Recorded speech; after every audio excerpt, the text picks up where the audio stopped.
स्वराज्याचे सरसंस्थापक छत्रपती शिवरायांना मानाचा मुजरा करतो।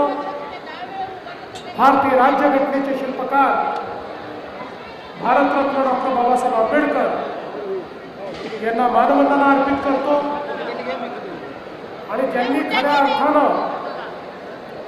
लोकप्रशासन काय असतं हे आपल्याला दाखवून दिलं, त्या लोकमाता पुण्यश्लोक अहिल्यादेवी होळकर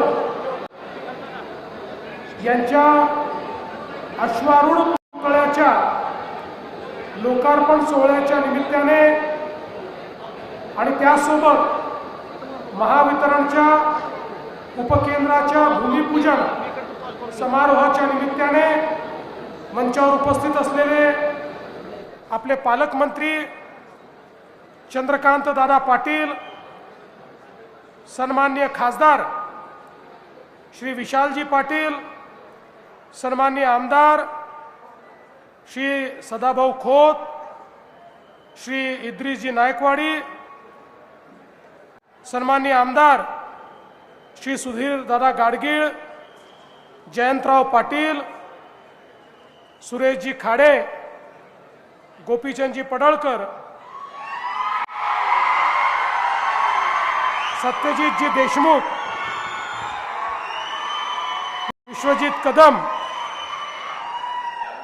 सुमनताई पाटील, अशोक काकडे, या ठिकाणी उपस्थित माननीय अण्णासाहेब डांगे, विशाल नरवाडे, सत्यम गांधी, संदीप घुगे, दिनकर पाटील, नितीन शिंदे, पृथ्वीराज देशमुख, रमेश शेंडगे, जयश्रीताई पाटील, सम्राट महाडिक, समित कदम, नीताताई केळकर, मकरंद देशपांडे, शेखर इनामदार, प्रकाश ढंग, मनगू सरगर, संतोष पाटील, संजय बजाज, स्वातीताई शिंदे, रोहिणीताई पाटील, पृथ्वीराज पवार, मनोज सरगर, पद्माकर जगदळे, अतुल माने, पृथ्वीराज पाटील, सिद्धार्थ गाडगीळ, दीपक शिंदे, अतुल माने, सचिन सरगर, दत्तात्रय ठोंबरे, राहुल पुजारी, भूपाल सरगर, या ठिकाणी उपस्थित सर्व माझ्या माता भगिनी आणि बंधूंनो, आजचा दिवस हा माझ्याकरता अतिशय महत्त्वाचा दिवस आहे। आज सकाळी मी इचलकरंजीला होतो, त्या ठिकाणी पहिल्यांदा छत्रपती शिवाजी महाराजांच्या पुतळ्याचं दर्शन घेतलं। त्यानंतर धर्मवीर छत्रपती संभाजी महाराजांच्या पुतळ्याचं अनावरण केलं आणि तिथून सांगलीला पुण्यश्लोक अहिल्यादेवी होळकर यांच्या पुतळ्याचं उद्घाटन करण्याकरता आलो आणि इथनं पुन्हा पुण्याला जाऊन त्या ठिकाणी छत्रपती शिवाजी महाराजांच्या एका नवीन पुतळ्याचं उद्घाटन करणार आहे। मला असं वाटतं की ज्यांनी आपल्याला स्वाभिमान दिला, ज्यांनी आपल्याला लोकप्रशासन दिलं, ज्यांनी न्याय आधारित व्यवस्था काय असते हे आपल्याला शिकवलं, अशा प्रकारच्या या महान व्यक्तिमत्वांचं दर्शन घेणं आणि त्यांच्या पुतळ्याचं उद्घाटन करणं हा माझ्या जीवनातला एक महत्त्वाचा क्षण मी समजतो। खरं म्हणजे हे वर्ष देखील अत्यंत महत्त्वाचे। पुण्यश्लोक लोकमाता अहिल्यादेवी होळकर यांच्या 300व्या जन्मशताब्दीचं हे वर्ष आहे आणि अशा या वर्षामध्ये सांगली महानगरपालिकेतील या भव्य अशा चौकामध्ये महाराष्ट्रातला सर्वात मोठा पुतळा हा लोकमातांचा या ठिकाणी लावला। मी त्याबद्दल सांगली महानगरपालिका आणि मंचावरील सर्व नेते मंडळींचं अतिशय मनापासून अभिनंदन करतो, त्यांचे आभार मानतो। आपण जर मध्यम युग बघितला तर मध्यम युगामध्ये अनेक शासक झाले पण छत्रपती शिवाजी महाराज असतील, पुण्यश्लोक अहिल्या माता असतील, यांचा जो राज्यकारभार आपल्याला पाहायला मिळतो, यामध्ये खऱ्या अर्थानं लोकशाहीची तत्व, समतेची तत्व या राज्यकारभारात आपल्याला पाहायला मिळतात. आणि म्हणून या भारताच्या इतिहासामध्ये जर कुठल्या शासकाला पुण्यश्लोक ही उपाधी मिळाली असेल तर ती अहिल्यादेवींना मिळाली. हे देखील या ठिकाणी अत्यंत महत्त्वपूर्ण आहे. आपल्याकरता अभिमानाची गोष्ट आहे की पुण्यश्लोक अहिल्यादेवी यांचा जन्म आपल्याच महाराष्ट्रातल्या नगर जिल्ह्यातल्या चोंडीमध्ये झाला. त्यांची जन्मभूमी महाराष्ट्र आणि कर्मभूमी हा माळवा प्रांत होती. आपल्याला माहिती आहे, मराठा साम्राज्याच्या विस्तारामध्ये ज्यांनी अत्यंत महत्त्वाची भूमिका निभावली ते सुभेदार मल्हारराव होळकर, की ज्यांनी खऱ्या अर्थानं तळपत्या तलवारीचं तेज काय असतं हे आपल्या विविध लढायांमध्ये दाखवून दिलं. त्यांच्या सुनबाई म्हणून ज्यावेळी पुण्यश्लोक अहिल्या माता गेल्या, सुभेदार मल्हाररावने त्यांना कधी सून समजलं नाही, त्यांना आपल्या पोरीचा दर्जा दिला.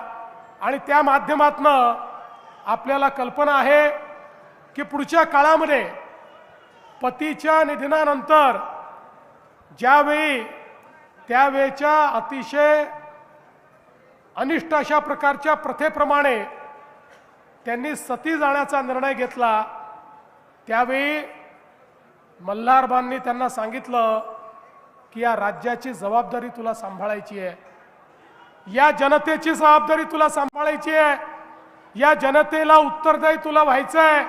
आणि म्हणून आता शोक त्यागून दे, शोकात न राहता आता इतरांच्या चेहऱ्यावर हास्य कसं फुलवता येईल याचा प्रयत्न तू कर.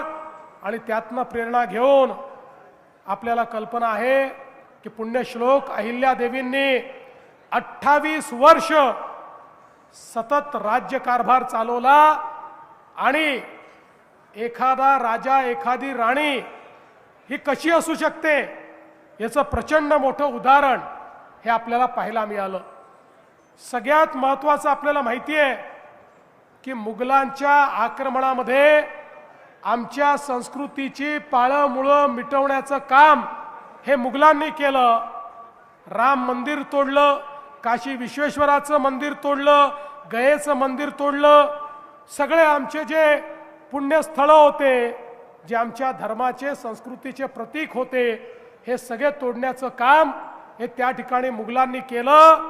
पण त्याच वेळी या सगळ्या मंदिरांचा जीर्णोद्धार करून पुन्हा एकदा आमच्या संस्कृतीला पुनरुज्जीवित करणारा जर कोणी असेल तर ते आमच्या पुण्यश्लोक अहिल्याबाई होळकर होत्या, ज्यांच्यामुळे आमच्या संस्कृतीचं पुनरुत्थान झालं. आज उत्तरेकडचं कुठलंही मंदिर बघा, दक्षिणेतलं कुठलंही मंदिर बघा, पूर्वेमध्ये आपण गेलो तर त्याही ठिकाणी जगन्नाथपुरीचं मंदिर बघा, पश्चिमेत आपण गेलो तर महाराष्ट्र आणि गुजरात मधली मंदिरं बघा, तिथले तट बघा, तिथले घाट बघा. या प्रत्येक ठिकाणी एकच नाव निनादत असतं आणि ते नाव म्हणजे लोकमाता अहिल्याबाई होळकरांचं नाव आहे. हा सेतू हिमाचल या भारताच्या संस्कृतीला त्या ठिकाणी पुनरुज्जीवित करण्याचं काम, त्याचं पुनरुत्थान करण्याचं काम हे अहिल्यादेवींनी केलं. आणि म्हणूनच राम मंदिर आणि काशी विश्वनाथाच्या पुनरुत्थानाच्या वेळी आपले प्रधानमंत्री मोदीजींनी सांगितलं की आज आपण हे करू शकतो आहे कारण कधीतरी मुघलांच्या आक्रमणामध्ये या मंदिरांना वाचवण्याचं काम हे पुण्यश्लोक अहिल्यादेवींनी केलं.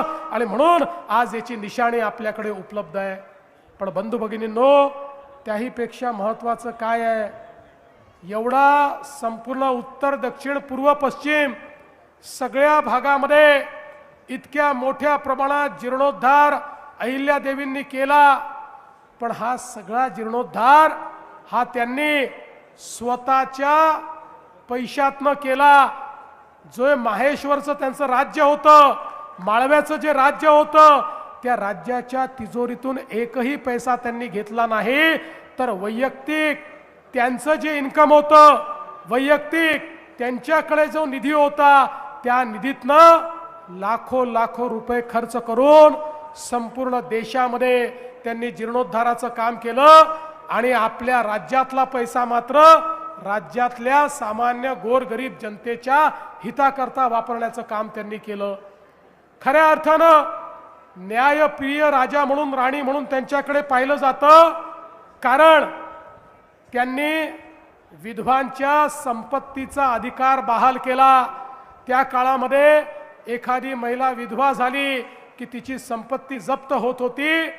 त्या ठिकाणी पतीची संपत्ती तिला मिळत नव्हती, ती संपत्ती तिला मिळेल हा त्यांनी निर्णय केला। महिलांना शिक्षण मिळेल हा त्यांनी निर्णय केला, महिलांना अधिकार मिळेल हा त्यांनी निर्णय केला आणि त्यासोबत गरीब आणि महिलांकरता वेगवेगळ्या प्रकारे शिक्षण असेल, रोजगार असेल, अशा अनेक गोष्टी त्यांनी केल्या।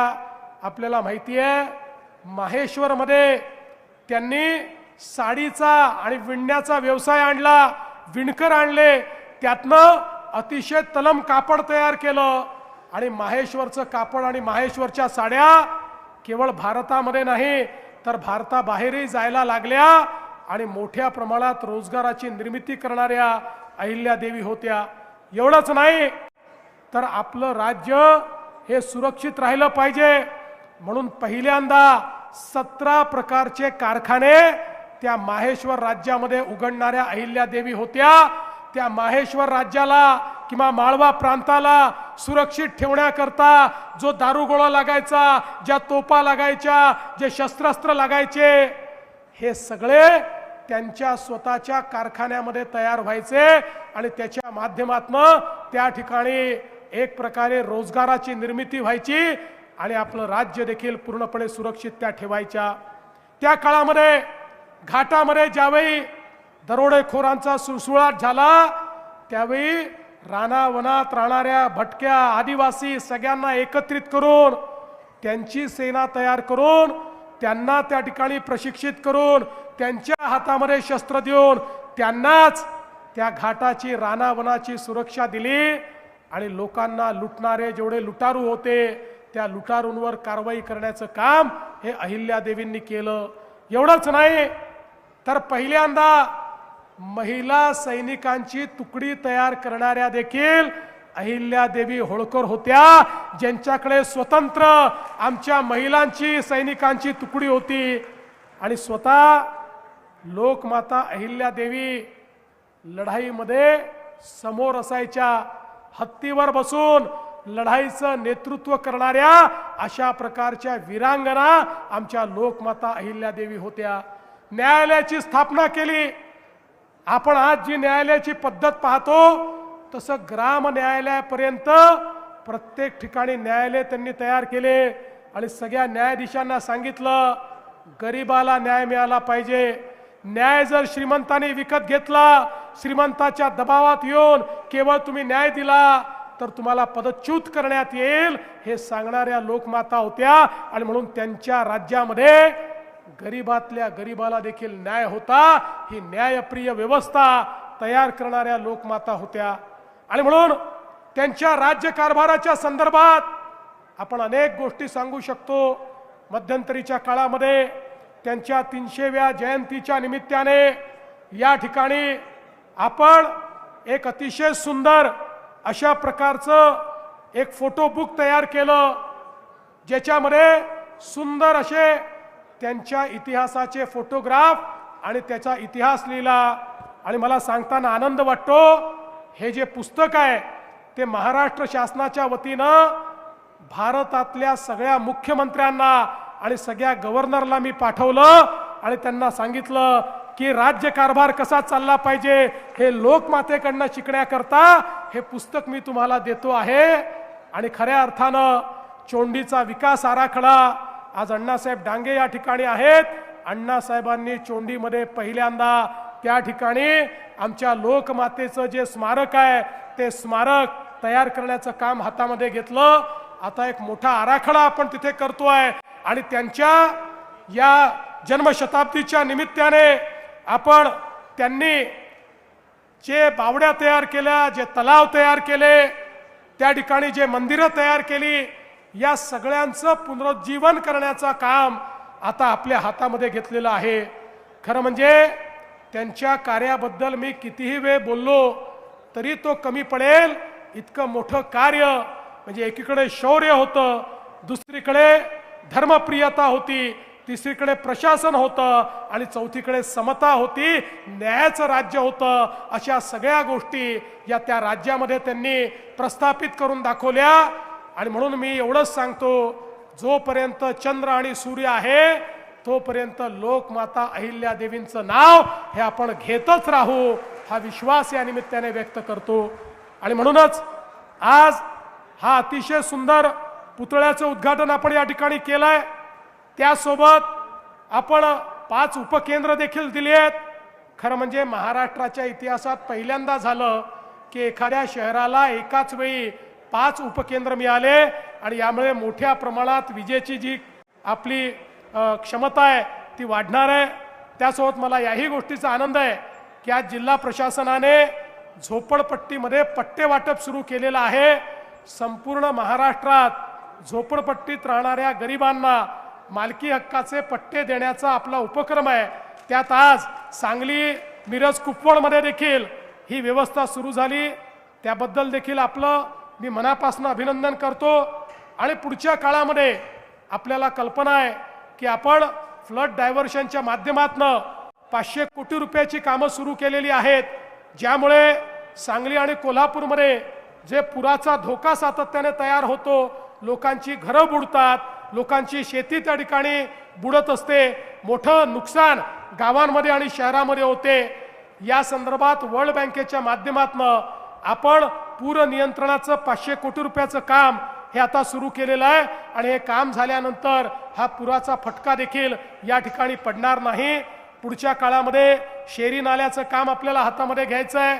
या ठिकाणची अनेक कार्य आहेत, ही सगळी कार्य आपल्याला करायची आहेत। आज मी त्याबद्दल जास्त बोलणार नाही, कारण आजचा दिवस हा लोकमाता अहिल्या देवींना समर्पित अशा प्रकारचा दिवस आहे। आणि म्हणून आज आपण सगळे मिळून हा संकल्प करू की हयात त्यांनी दाखवलेला मार्ग, छत्रपती शिवाजी महाराजांनी दाखवलेला मार्ग आणि डॉक्टर बाबासाहेब आंबेडकरांनी दाखवलेला संविधानाचा मार्ग, या मार्गानेच आम्ही चालत राहू, अशा प्रकारचा संकल्प या ठिकाणी घेतो आणि माझं बोलणं संपवतो। धन्यवाद।